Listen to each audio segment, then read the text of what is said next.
بسم اللہ الرحمن الرحیم۔ تمام ناظرین کو علمدار ٹی وی پہ خوش آمدید۔ ناظرین، آج کی ویڈیو میں حضرت لوط علیہ السلام کا قصہ بیان کروں گا میں۔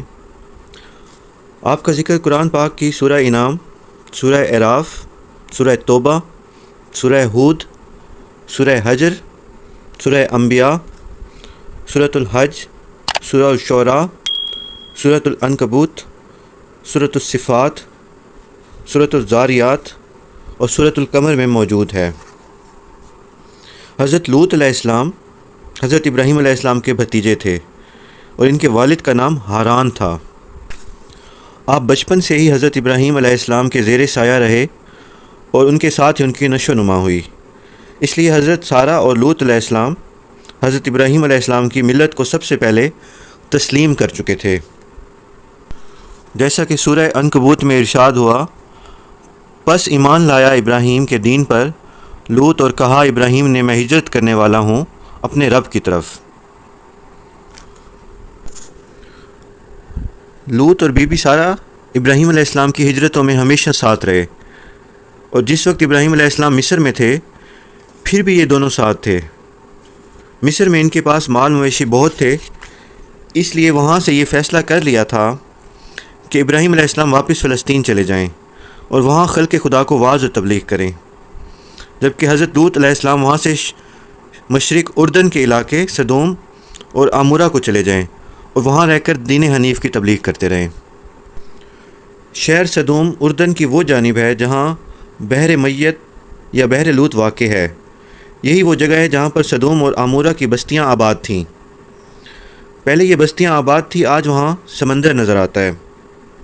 پہلے یہ خشک زمین پر شہر آباد تھا اور شہر پہلے اونچی جگہ تھا، لیکن جب قوم لوط پر عذاب الہی آیا تو زمین کا تختہ الٹ دیا گیا اور سخت زلزلے اور بھونچال آئے، تو زمین سمندر سے 400 میٹر نیچے چلی گئی اور پانی اوپر آ گیا۔ اس لیے اس کا نام بحر میت اور بحر لوط مشہور ہوا۔ اس گہرائی کے پانی میں اگر مچھلیاں وغیرہ بھی چلی جائیں تو مر جاتی ہیں، کیونکہ وہاں ایسا زہریلا پانی ہے۔ حضرت لوط علیہ السلام نے مصر سے آ کر شہر سدوم میں قیام کیا۔ دیکھا کہ یہاں کے باشندے خدا کی نافرمانی میں اس قدر مبتلا ہیں کہ دنیا کی کوئی بھی برائی ایسی نہ تھی جو ان میں نہ پائی جاتی ہو۔ دنیا کی ہر قسم کی برائیوں کے علاوہ اپنی نفسانی خواہشات کو عورتوں کی بجائے مردوں سے پورا کرتے تھے اور لڑکوں سے اختلاط رکھتے۔ دنیا کی کوئی قوم بھی ایسے عمل میں ملوث نہ ہوئی تھی اس سے پہلے۔ اسی قوم نے اس ناپاک عمل کی شروعات کی جس کا نام لواطت مشہور ہے، اور علل اعلان یہ کام کرتے تھے۔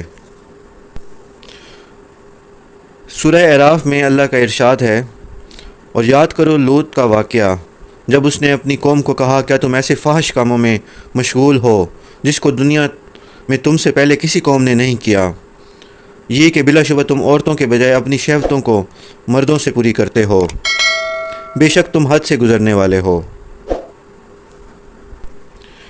اس کے علاوہ بھی ان کی بے ایمانی کی یہ حالت تھی کہ باہر سے اگر کوئی سوداگر کسی قسم کا کوئی مال لاتا تو ہر آدمی دیکھنے کے بہانے تھوڑا تھوڑا مال لے جاتا اور پھر واپس نہ دیتا۔ حضرت لوط علیہ السلام نے انہیں ہر قسم کی نصیحت کی اور گزشتہ قوموں کے واقعات سنائے، لیکن ان پر کسی بات کا اثر نہ ہوا، بلکہ وہ کہنے لگے حضرت لوط علیہ السلام کو کہ اسے اپنی بستی سے نکال دو، اور سنگسار کرنے کی دھمکیاں دینے لگے۔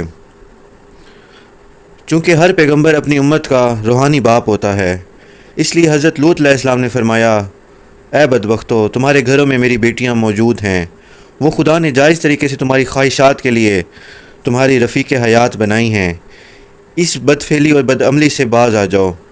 مگر انہوں نے کہا کہ تم بڑے پاک باز بنتے ہو، تمہیں ہم اپنی بستی سے ہی نکال دیں گے۔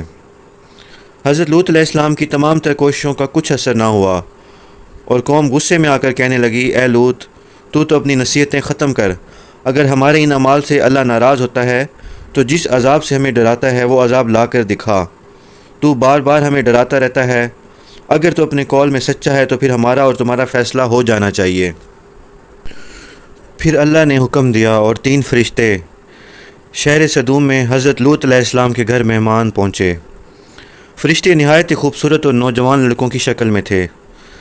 لوط علیہ السلام ان مہمانوں کو دیکھ کر سخت گھبرائے کہ بدبخت قوم میرے ان مہمانوں کے ساتھ کیا سلوک کریں گے۔ حضرت لوط علیہ السلام اسی غم میں تھے کہ لوگوں کو پتہ چل گیا اور حضرت لوط علیہ السلام کے گھر پر دوڑے آئے اور مطالبہ کرنے لگے۔ آپ نے ان لوگوں سے کہا کہ کیا تم میں کوئی بھی سمجھدار نہیں ہے؟ تم کیوں اس لعنت میں گرفتار ہو اور اپنی خواہشات کے ایفا میں فطری طریقہ عمل کو چھوڑ کر اور حلال طریقوں سے عورتوں کو چھوڑ کر اس بدفعلی میں لگے ہوئے ہو؟ حضرت لوط علیہ السلام نے بڑے افسوس سے کہا کہ آج میرے پاس طاقت ہوتی تو میں یقیناً تم سے پورا مقابلہ کرتا۔ تو رات میں ہے کہ حضرت لوط علیہ السلام اپنے خاندان سمیت صدوم سے ہجرت کر کے زغر کی بستی میں چلے گئے جو صدوم سے قریب تھی، جبکہ بعض روایت میں ہے کہ کفار نے حضرت لوط علیہ السلام کو پتھر مار مار کر زخمی کر دیا تھا اور دروازہ توڑ کر فرشتوں تک پہنچ گئے تھے، تو ان کو خدا نے ایسا اندھا کر دیا۔ پھر انہوں نے توبہ کی تو نظر آئی، دوبارہ پھر انہوں نے برا ارادہ کیا تو ان کے بدن خشک ہو گئے، پھر انہوں نے توبہ کی اور لوط علیہ السلام نے بھی دعا کی تو پھر ٹھیک ہو گئے اور بھاگ کر اپنے اپنے گھروں میں چلے گئے اور کہنے لگے کہ لوط علیہ السلام کے گھر میں کوئی جادوگر ہے۔ اسی طرح وہ غفلت کی نیند میں تھے کہ صبح حضرت جبرائیل علیہ السلام نے ان کے شہر کے نیچے اپنا پر لگا کر شہر کو اٹھا کر آسمان کی طرف لے گئے اور پھر پورے شہر کو الٹا دیا اور دریا سے بھی نیچا کر دیا، اور پھر اوپر سے آسمان سے پتھروں کی بارش شروع ہو گئی کیونکہ عذاب کا وقت شروع ہو چکا تھا۔ آخرکار یہ عذاب آ پہنچا۔ جبکہ ایک روایت میں ہے کہ فرشتوں کے اشارے پر حضرت لوط علیہ السلام اپنے خاندان سمیت دوسری جانب سے نکل کر شہر صدوم سے رخصت ہو گئے، لیکن ان کی بیوی نے رفاقت سے انکار کر دیا اور راستے سے لوٹ کر صدوم واپس آ گئی۔ آخر صبح ہوئی تو پہلے ایک ہیبت ناک چیخ سنائی دی جس نے اہل صدوم کو تہہ و بالا کر دیا اور پھر پوری آبادی کا تختہ ہی الٹ کر رکھ دیا گیا۔ پتھروں کی بارش نے ان کا نام و نشان مٹا دیا، اور وہی ہوا جو گزشتہ قوموں کے ساتھ ان کی نافرمانی اور سرکشی کی وجہ سے ہوتا رہا۔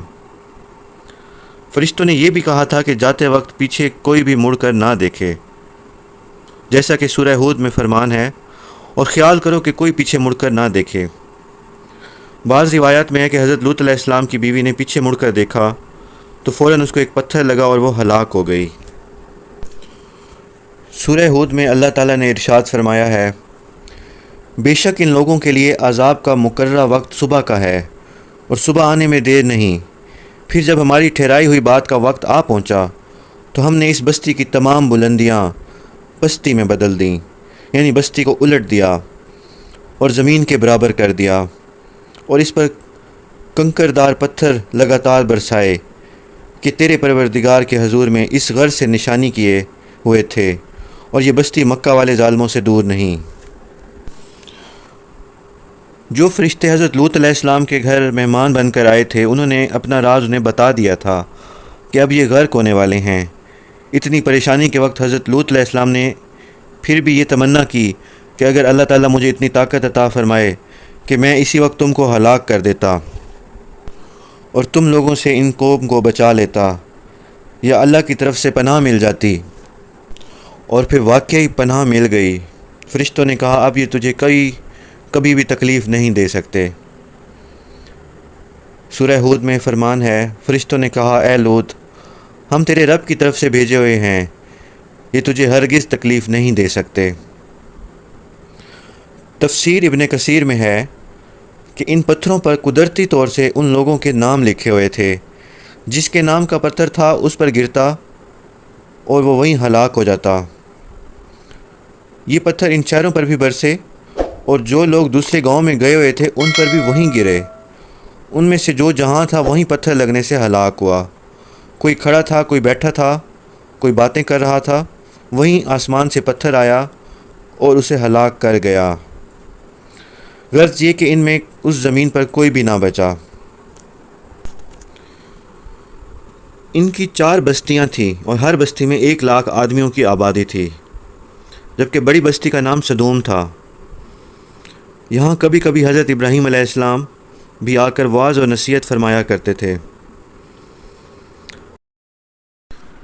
ربنا تقبل منا انکا انت السمیع العلیم۔